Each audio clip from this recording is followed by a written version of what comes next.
You're not going to become their best friend overnight, but if they can relate with you on a business, personal, community, or brand aspect, that's when you can actually get them to what we call ascend to the next level. And once you're able to get them to ascend to the next level, they're 10 times more likely to conduct business with you from the mere fact that they've engaged with you, from the mere fact that the reason that they engaged with you was because you told a story where they envisioned themselves. And that's the most important thing, is they envision themselves as part of the story. Yeah, and I mean, it's brilliant. You know, it's simple, it's easy for somebody to implement, but yet it makes total sense. Ready to rock and roll? Is that action? All right. Okay. That's right. All right. Absolutely. Go. Hello, everybody. It's Jason Will with Go. This is a real estate podcast, but we talk about leadership, personal growth, and becoming the best version of yourself. Leadership, check 1, 2, check 1, 2. Growth, best version of yourself. Go. So this is a real estate podcast. Jonathan Hawkins, welcome to the Impact Agent Podcast. How's it going in California today? It's going good. It's 80 degrees now, so all of us have our sweaters on. Man, that gets on my nerves. Yeah, it's like 100 with 100% humidity here. I'm in t-shirt weather all the time. Well, listen, you are a headliner, our top talent for the Social Impact event that we're going to be hosting in Daphne, Alabama on October 3rd. Have you ever been to Alabama before? I have been through Alabama, but I've never been in Alabama. So I think I've done a pit stop in Alabama once. Well, I hope it is going to be a little bit cooler and less humid by then. Probably not. So I would say, bring your light clothing and maybe some anti-chafing, creams or something. Noted. Well, let's dive into this because you are, a social media guru. That is your claim to fame, but that's also, that's your occupation, correct? Correct. I mean, you train companies, you train agents. I mean, from everything from online academy world to keynote speaking and doing workshops and everything in between. I mean, you're doing it all. Yeah, we're doing it all, and we're doing it in a different way. So the social media guru or expert, we don't really kind of use those words just because I think that they're kind of thrown out there very lightly. And what we like to say is we combine intel and brain science to marketing.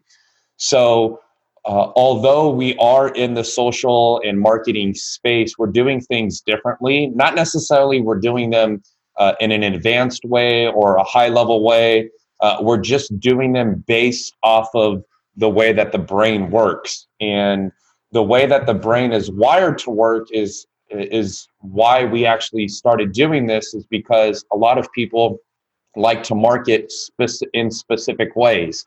This is how our industry does things. This is what we're told to do, but they're not necessarily marketing from the way that the brain interprets and the way that the brain takes action. So that's what I did, not only in the Army as an intelligence officer, but then also as a real estate broker, and then now teaching people how to get somebody to see you everywhere, even when you're not. That's interesting. Yeah, I think, when you touched on like the social media guru and expert and all that stuff, like I can remember driving to Atlanta, Georgia, which is about 6 hours from my office, to go hear a social media expert or guru from Georgetown University. And I thought, wow, this is going to be great advice. I'm going to really pick up some new stuff. And when I got there, I picked up a couple little things, but I was just saddened to, have it presented to me that I should start a business page and I should do this and do that. I mean, all the basic stuff. So one of the reasons why I'm really excited about having you come out is that people are going to leave with like just tactical information that they can use if they implement it. Brad Lee says that all the time. Like if you got to implement it, but if you implement it, it would, at a minimum, I feel like double their business. Yeah, and the good thing about it is, and going back to what you said they just talked about setting up a business page. And that's what a lot of people will do. They'll just talk about setting up a page, or they'll talk about installing the pixel, or they'll talk about something that's not necessarily basic, but it's just a specific item, like setting up a business page. If you ever heard me talk about setting up a business page, I would tell you how to optimize the business page, so then that way it would be seen by more people organically. Now, most people aren't talking that way. They're just talking about, check this box, set this up, do this. But when I talk about having the same type of text also in your bio that you have on your website bio, I'm going to show you that the analytics are going to talk to each other. And the way that the algorithms are based, they're based off of two things. They're based off of value, which for the most part, people understand that, valuable content resonates with people. But the second one is experience. And experience is something that if you just hear the word experience, you think, okay, like make a good experience. Well, experience for the algorithms is based off of keeping attention into the platforms. It's about optimizing your platforms and your pages. So then that way these different platforms understand that not only do you have a Facebook business page, but you're actually utilizing the features. You're actually taking advantage of what we're giving you. And I think a lot of people want to instantly jump over that and instantly start running ads, where we can prove to you that if you just start running ads, but you don't have an optimized page, you have to spend more for those ads to reach people than if you just have the optimized page. You can pay less and reach even more people. So that's the kind of the stuff that we like to talk about. Yeah. So, I think there's the tendency for people to be cautious about going to an event like we're hosting on the 3rd, because they feel like the value is not going to be there. But then there's going to be a whole nother segment, the interested population that may go, well, he's going to be talking like way over my head. Like I shouldn't even come because I'm not going to get it. I just feel like people are so scared they just feel like they're not intelligent enough, or, it's just too technical for them to actually implement the things that you're going to be telling them to do. What would you say to those people? Well, what I want to talk about is the marketing cycle. And any great digital marketer has a marketing cycle. This is the same cycle that you can use in any type of business. However, most people don't have a marketing cycle. They have maybe a content calendar, or they have something that they're continuing to push out, but they actually don't understand marketing from the way that the brain works. And the way that the brain works is there's always 4 different types of stages when you go through marketing. Unfortunately, nobody just progresses through those stages naturally. You have to have what's called an engagement series and another one called the ascension series. Now, once I explain this marketing cycle in full depth, the light bulb is going to go off for most people that all I have to do is plug that in here, plug that in there, and plug that in there. And when I say plug that in, it's just your different messages. So for instance, the 3rd step in any marketing cycle is present your core offer. However, most people will present their core offer instantly. Buy this product now. Buy or sell a house with me now. Book an appointment with me now. But that should always be the 3rd step in a marketing cycle. So these things are not going to be drastically over anybody's head. They are very basic in the sense that it's a physical cycle. This is the cycle. Now, all you have to do is plug in your specific pieces or pages. If you want somebody signing up for an event, you never would sell the event. You would give them a free piece of content. That would then give them a micro piece of the event.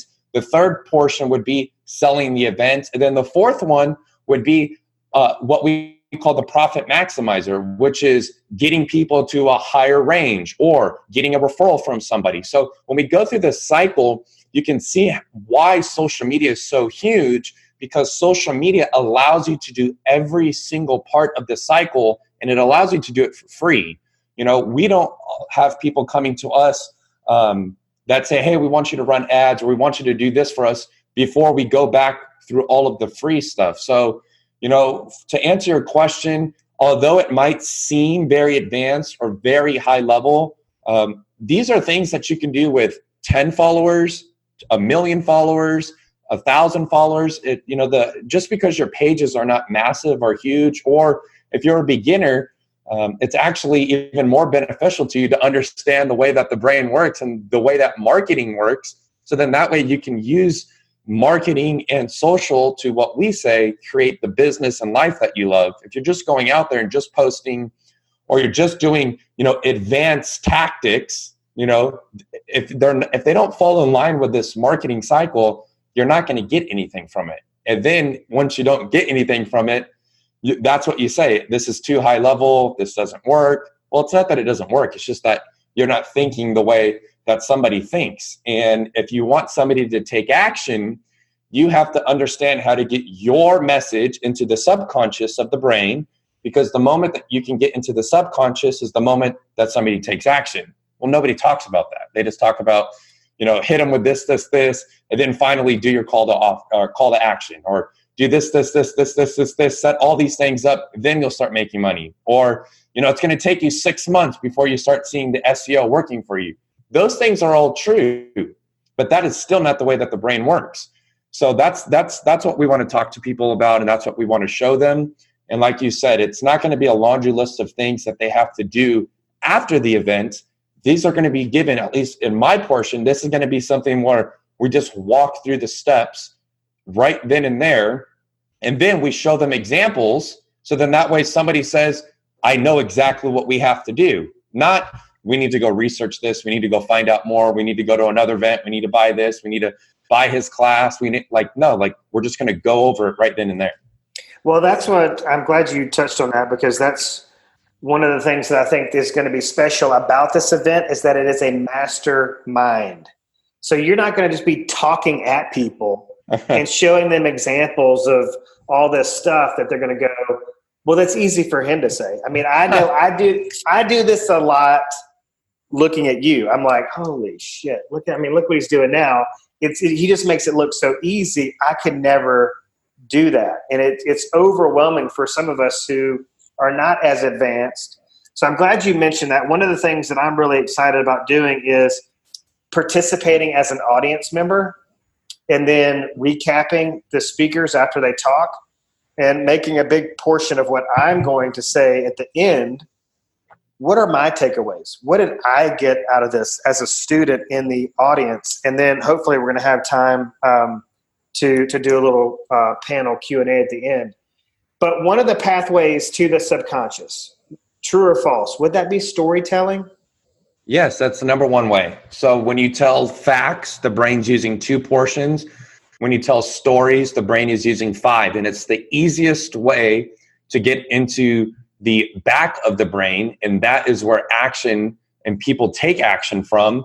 When you're telling a fact like you just listed a house, or you're telling a fact like we're having this sell, or you're telling any fact, those are great, but the brain is only using two portions from the front of the brain, and it doesn't get somebody to take action. When you're storytelling, and we can go into storytelling in depth there as well, or depending on the amount of time we have, but we can definitely talk, and really what people just need to understand is all of the fancy copy, all of the fancy and advanced things that were working a few years ago, those actually aren't working as well anymore, because people want authenticity. People want to relate to somebody. And the best way to do that is to break up your content into 4 different categories. And the reason that you want to break them up is because your goal through social media is to resonate with somebody in a specific category. You're not going to become their best friend overnight, but if they can relate with you on a business, personal, community, or brand aspect, that's when you can actually get them to what we call ascend to the next level. And once you're able to get them to ascend to the next level, they're 10 times more likely to conduct business with you from the mere fact that they've engaged with you, from the mere fact that the reason that they engaged with you was because you told a story where they envisioned themselves. And that's the most important thing, is they envision themselves as part of the story. So from a personal aspect, you're just hanging out with your family. You're showing them that you're hanging out with your family, and you're asking them about the time that they went to the park. If you're talking about real estate, right? You're not talking about the fact that you just listed a house. You're talking about the hurdles that it took to get this listing and how many things and what you do to get that listing. And guess what? You're showing them all the cold calling you made. You're showing them all the flyers that you made. Because when you just say, I just listed a house, right? People just assume, business must come easy to that person, right? Don't even have to work, right? Just makes his own schedule. Must be so nice. I wish I was just like him. So when you're telling stories, you have to make sure that you're telling stories like a story is told. And any great story has a beginning, a middle, and an end. Just like any marketing cycle has a beginning, a middle, and an end. Too many people are in that end, call to action phase. But that is not the way that stories are told, and that's not the way that marketing is done. And if any story starts with, somebody actually called me out on that, and they go, I've read many stories where they start from the end. And I go, well, then what happens? He says, well, then they flash back and tell the story. And I go, great. That's called a cliffhanger, where they told you the end, but then showed you how it happened. Oh, yeah. So they did, because a good story does not have to go in order. Just because you have to tell the beginning, the middle, and end doesn't mean that you can start with the end, then tell the beginning and the middle, or start in the middle and say, do you want to know how this started? You get what I mean? Yeah. So yeah, we have lots of things to talk about. We're very excited to talk with the people that are going and the businesses that are going, because like you said, it might seem very advanced or over your head, but that is absolutely further from the truth. It's us doing the most basic things very well. Understanding how somebody thinks about something is much more, it's going to serve you much more than, me going into Facebook ads, 501. Well, those high advanced level Facebook ads classes, they mean nothing if you do not have these foundations, which go back to storytelling. Yeah, one of the big things I want people to do is to leave this event and take action. So we talked about the storytelling, and I think we really hammered that point home about the power of storytelling. But one of the objections I get from people when I give them that simple strategy to implement is they'll say, well, I'm not interesting. There's nothing about my life that's interesting. What would you say to somebody, or do you get that a lot from people that you're training in the social media realm? Well, I think that most people are trying to be somebody that they're not, and they're trying to resonate with somebody who is not going to resonate with them. Like you said, your past is perfect. Your story is perfect. And there is somebody else that is also going about things the way you're going about things. They think about things the way you think about things. They wear clothes similar to the clothes that you wear. And the problem with social is, since it's all over the place and everybody is consumed in it, they're always jumping from, this person told me to do that, now this person told me to do that, and this person says this works. That person did a lot of business just doing this. And so they just continue to jump all over the place. But I go back to what I said earlier, is that authenticity is the most important thing. There's a reason why we like to tell people reality TV is the most consuming thing. It's not because it's necessarily the best or the worst, but it does two things to people. It either gets them to envision themselves as a part of that story. Oh, imagine what it would be like if we lived in that house. Imagine what it would be like if we had this much money. Or on the flip side of it, it's the person says, that's not the way that things actually work. This is not the way that business is actually done. But what they need to realize is that is the moral of reality TV, is that they've got you sitting in your chair, envisioning this story of how it's going to play out, envisioning the story of how you fit in, and that is the hook, and that is the reason that you're there. It's the same reason why any disruptor can come into any market and disrupt the market, because they come in with a clear mission and they come in with clear stories. This person does the exact same thing as us, and we're going to show you that. So you should come with us. You're going to pay less. Well, why does somebody go with them? Because they showed them, not necessarily that it's true or false, they showed them a specific story that got that person to envision themselves. Man, it would be nice to pay less money if that person's going to do the same thing. And why do they think that? Because the other person has not shown them all of the things that they do. So they just believe, their brain has got them to believe that things must be the same. Let's pay less. And that's why any disruptor can come into any market, because of great storytelling.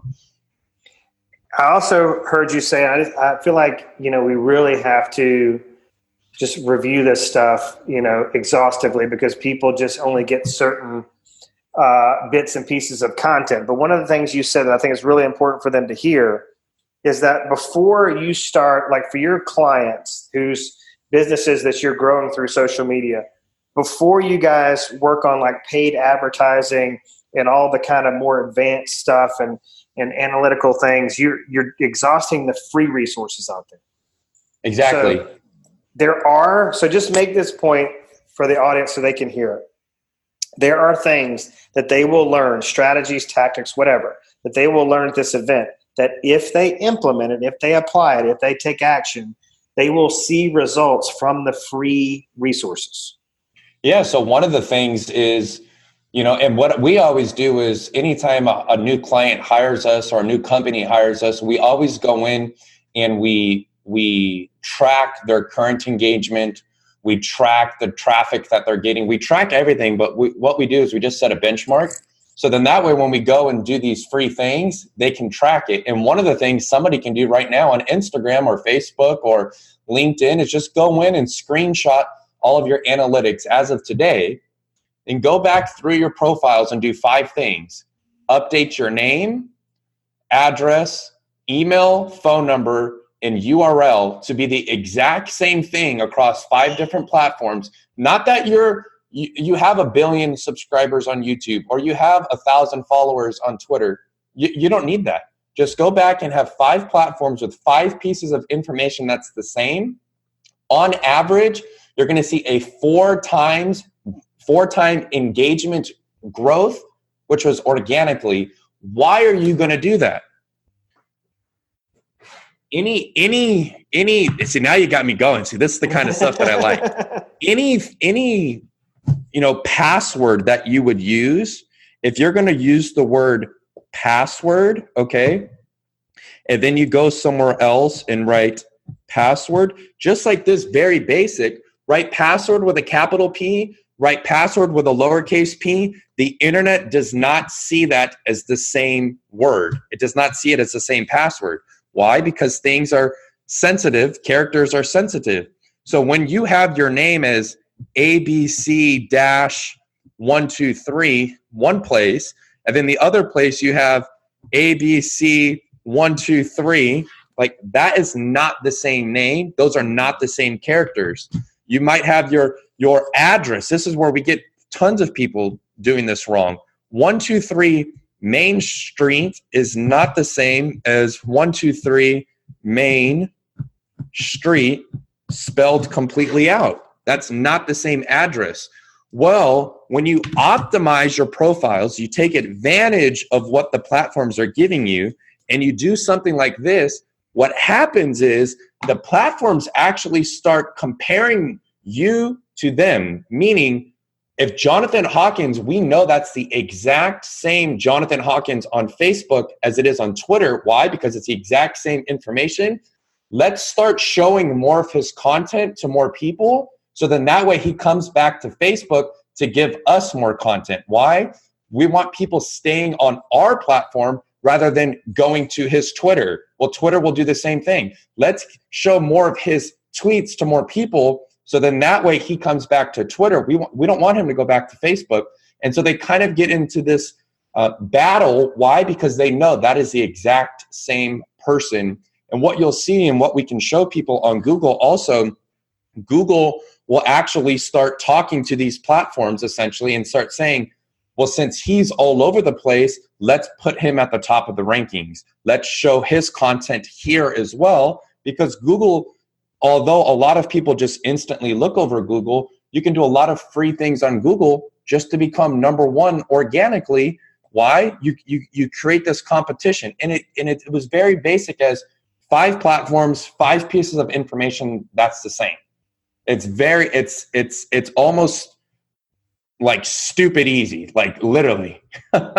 Yeah, and I mean, it's brilliant. It's simple, it's easy for somebody to implement, but yet it makes total sense that is like the way that these platforms would in some way communicate with each other from a competitive standpoint. You can take your bio, right? We do this all the time. Take your bio on your website, go back into your Facebook page and go into what we call the About Me section, paste that same exact bio there, and you're going to see a higher organic engagement rate on Facebook. Why? Since the algorithm is based off of experience, the second aspect is based off of an experience. When you go and do a post that has a link to your website, Facebook is more inclined to show that post, to take that traffic off of Facebook to your website, because they understand at a higher level than somebody else the information that's already there. How do they understand that? Because you have the exact same bio on your website that you do Facebook, so they understand the type of person that they're sending to. They don't want to send traffic from Facebook to a random website that they don't know what's there. So guess what? They don't show your post. So you can take your bio or your About Me section, or you can take even your blog post and you can post your blogs also on Facebook. And next thing you know is your blogs are seen by more people. Why? Because you have 2 pieces of information that are exact same in 2 different areas. So the internet starts competing against, let's keep them on Facebook or let's send them to the website. Well, you win in that scenario because you're allowing these platforms to essentially compete to get more views here and more views here. The reason that they do that is because they believe, the algorithm believes, if we give him more views on Facebook, he's going to come back and he's going to give us more content. Why? Because we got him more views. The thing that happens to most people is if they don't get the views or their ads don't work, what do? They just stop doing ads. But if you knew how to run ads based off of the ad algorithm, which is different than the regular algorithm, not only would your ads get seen by more people, they'd actually be less money. So it's just showing people how to do things the right way instead of just bouncing all over the place and not understanding how things work. Like, you should never run ads if your profiles are not optimized, because if they're not optimized, you have to spend more money to get the ads seen by more people, because you're essentially building up what's called the relevance score or the trust score with Facebook. Because your stuff is different all over the place, you're going to have to spend more than I do. And I spend 1 cent of a video view on Facebook. Why do I only spend 1 cent? Because everything is so optimized that all of the platforms are talking to each other. The minute that I go to Facebook to run an ad, Facebook's like, show his stuff, get them off of YouTube, get them off of Twitter, get them off of LinkedIn, get them back to Facebook. That's what they're doing. Well, I think this is a good segue to talk about what I'm hearing a good bit right now is the return on investment versus return on objective as it relates to social media. So I feel like there are going to be people in the room at our event that are going to, or people that are even contemplating purchasing a ticket, saying that they've done all these things. They, like you were saying, they ran the ads, they didn't get the result they wanted, so they just they don't feel like social media is going to work for them. Like, it may work for Jonathan because Jonathan's really good at it, but it's not going to work for them. So it's basically, I want you to talk about like expectations and what this return on investment versus return on objective really is. Yeah. So like I said earlier, what we want to do is we want to show people the reason that the return on investment is low is because they're, for the most part, is all of their ads are pushing the 3rd step in the marketing cycle. And when you're only pushing the 3rd step in the marketing cycle, most people do not take action. So what we're going to do is we're going to go in depth on what is called the lead magnet, right? That's the first step. That's what gets somebody to give you information. That's what gets somebody acquainted with your brand. That's what gets somebody to do one thing. And guess what? Most people that I know are not buying a house because they saw an ad. Most people are not working with a new company because they saw a new ad. Most people want to do one thing, and that's the reason that we like to go through this. And the one thing is just get a little bit comfortable with this person, right? Why? Because the brain has this shield up of they're trying to take money from you. They're trying to do this. If you do all these different things, like you're going to die, basically. So let's put this shield up. So the first thing we're going to go through is the lead magnet. The second thing that we're going to go through is what we would call the splinter. And the splinter is a portion of your core offer that you're offering them on step number 2, the splinter. Why are we doing that? Again, we're having them take another step without fully committing their lives to us, right? Mm-hmm. So once they've done that, we're going to do what the third step would be is the core offer. Any marketing statistic will prove that if somebody takes the splinter, they are 10 times more likely to go to the core offer. 10 times. So I know that if somebody took the splinter, which is a portion, if I'm selling a class for $1,000, I can sell a portion of that class for $20. Okay, I could sell, if I'm selling a book, I can give away the first chapter of an ebook for $1, then have them buy the next book. And again, this works in any business model. And then the fourth thing, which most people lose a lot of money on, is once somebody takes the core offer, they kind of just forget about them, or they don't do what the marketing cycle says is the fourth step, which is the profit maximizer. And the profit maximizer is what's going to get somebody to upgrade to your next level. It's going to get somebody to refer somebody based off of the level of experience that they have. Well, once you go through these 4 things, again, even then most people would stop. But what we're going to show, and to answer your questions about tracking the ROI, is if you break it down into these 4 cycles and these 4 steps, you can track that if you gave something away for free, then you gave something away for $5, then somebody bought something for $30, and then they sent you X amount of business, you can track that. And I'll give an example right now that's not real estate related.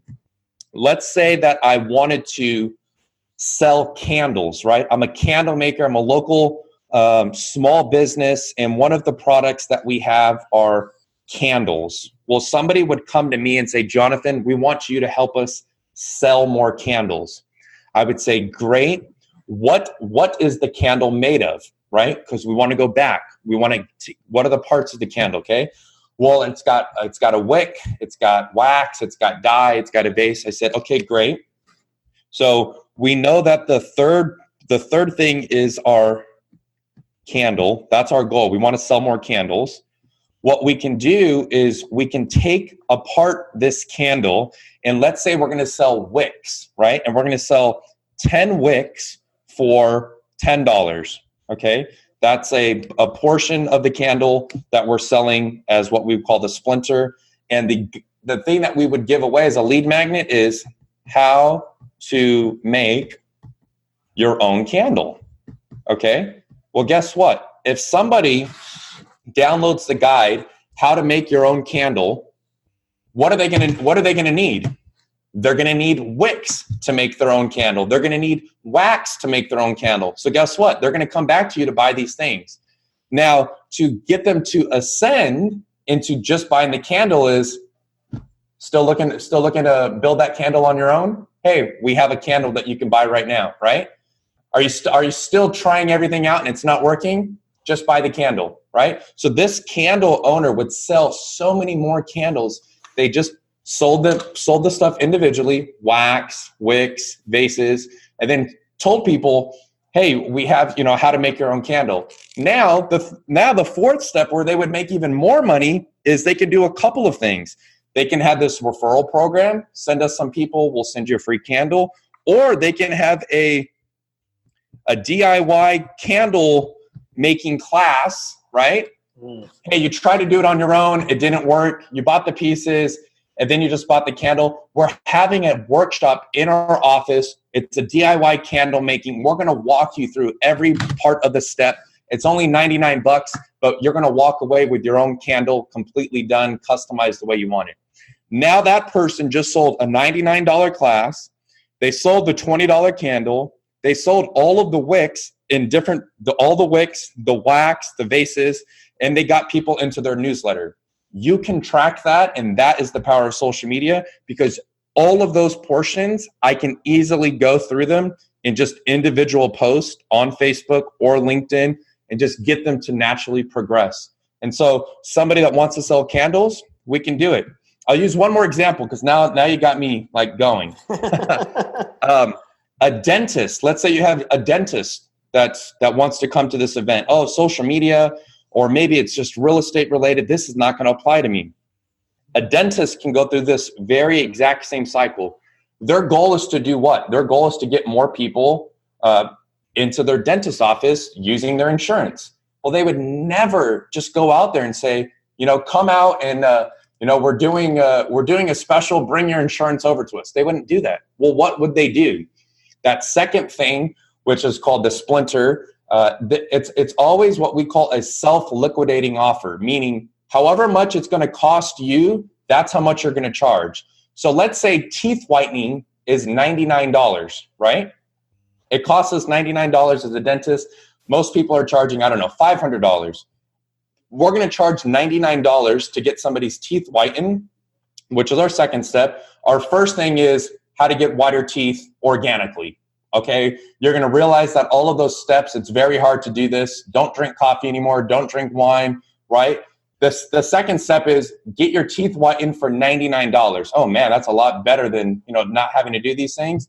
Well, guess what? The third step comes natural, which is the core offer, because the minute that they're sitting in my chair with their mouth open and we're talking about teeth whitening is the same moment that I go, did you know you have a cavity on your tooth over there? Did you also know that you've got a little bit of a gum issue happening? Oh, really? What is that about? Well, we can book an appointment for you. We can definitely take. What do? They just created a new client because they have somebody sitting in their chair, and they're 10 times more likely now to convert them to what they wanted, which is we want a new patient. Well, they did that by going through this marketing cycle, and any business should be doing this if they want to increase their ROI.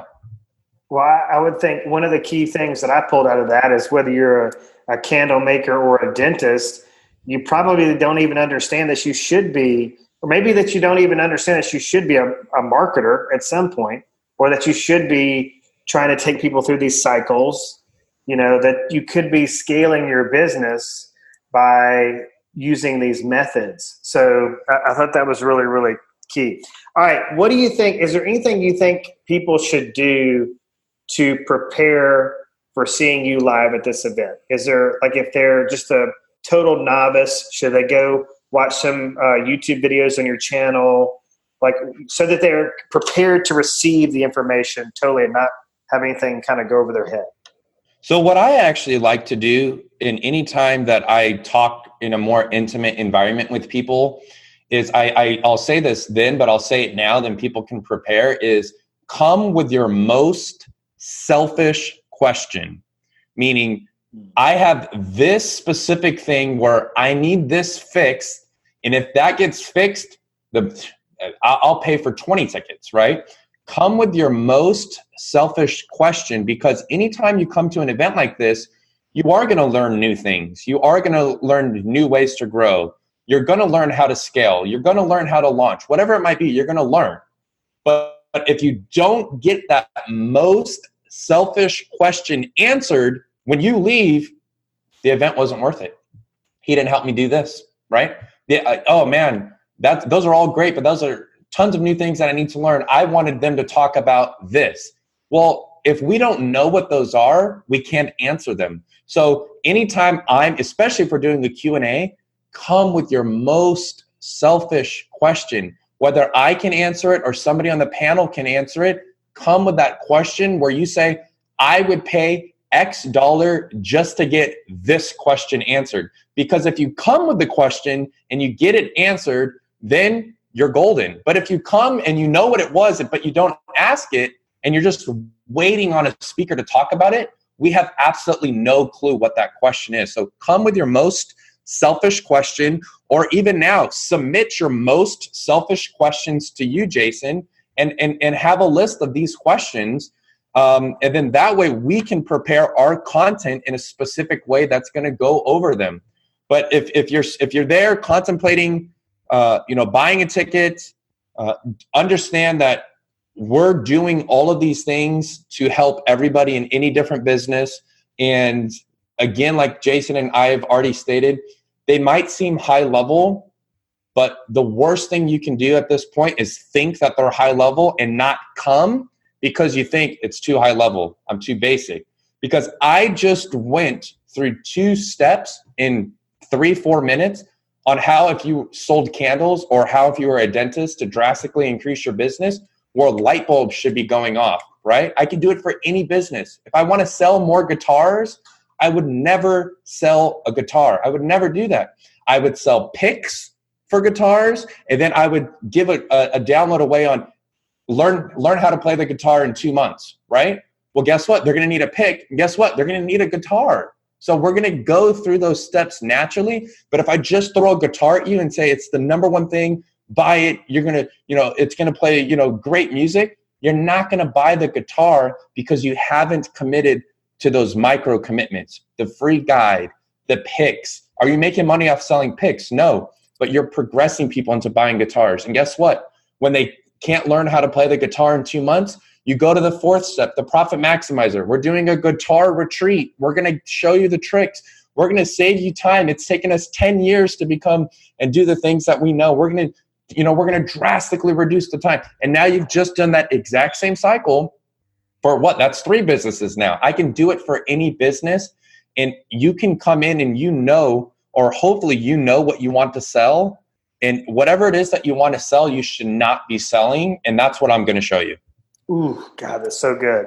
It really contrasts another, methodology that we're going to be presenting at the event, which is just about becoming more well-known, becoming the local celebrity or the digital mayor. So there may be some people that in the business world are like, you know what, I just want my product or service to become more well-known, or I just want to sell more guitars. And so you just appeal to those people who are like, I don't want to toot my own horn.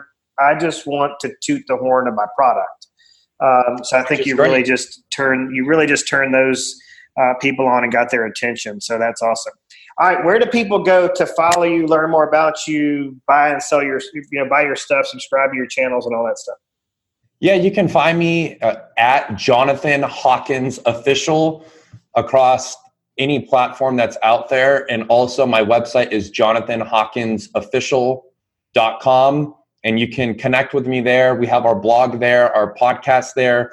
On our blog has tons of free content that you can just take and implement. And we never want anybody to become a client of ours until they've done something that works. So then that way they don't become a client of ours and not do anything and say Jonathan doesn't work. So we always recommend go through some of our free stuff, go through our podcast, join our free group, do something that works, then become a client of ours, because we say we only do business with clients. That's when we can take you to the next level, or that's where we can ascend you faster, or that's where we can, this 4-part thing, if you need us to write the pieces for you, like engagement series, got it, I understand it. Ascension series, got it, I understand it. Can you just write those pieces? Well, if you don't even know what this cycle means, us writing the pieces is not going to do too much for you. You have to understand it. So coming to an event like yours to understand something like this is the best thing that you can do for us. And again, you can connect with us on Jonathan Hawkins Official and shoot us a DM, comments, questions. I answer them all personally because I just feel like one of the biggest issues in social media is you have a lot of people connecting and engaging and commenting with you that you just don't comment back on because you're always looking to sell more guitars, sell more candles. So you're not focused on your current people. So I connect with you. I respond. If you have questions, leave your questions. Those are the best things for me because like you said, or like I'm showing you now, the moment you ask me questions is you can't get me to shut up. Well, I mean, I know for a fact right now that none of my stuff is congruent. Like my handles aren't congruent. My bios aren't congruent.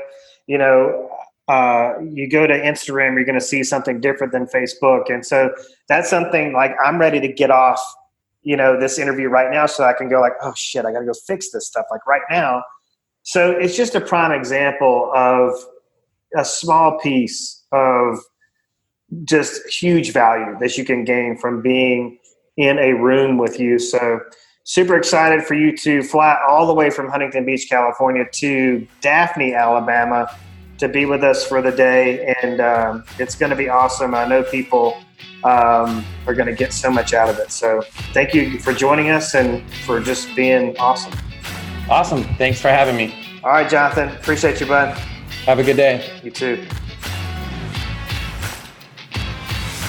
Thanks for listening to the Impact Agent Podcast. If you liked the show and got something out of it, please like the Impact Agent Podcast on Facebook and rate and review the show on iTunes or anywhere you listen to podcasts. This really helps us grow the show and helps other agents find it. Please share it with your friends and coworkers as well. Want us to deliver the show to you via email every week? Then email me at jason@impactagentuniversity.com and we'll send you the show every week. Please let us know what you think about the show, what you like, what you don't, or possibly make a suggestion about a topic you want to hear. Email me at jason@impactagentuniversity.com or leave us a message on Facebook at Impact Agent Podcast.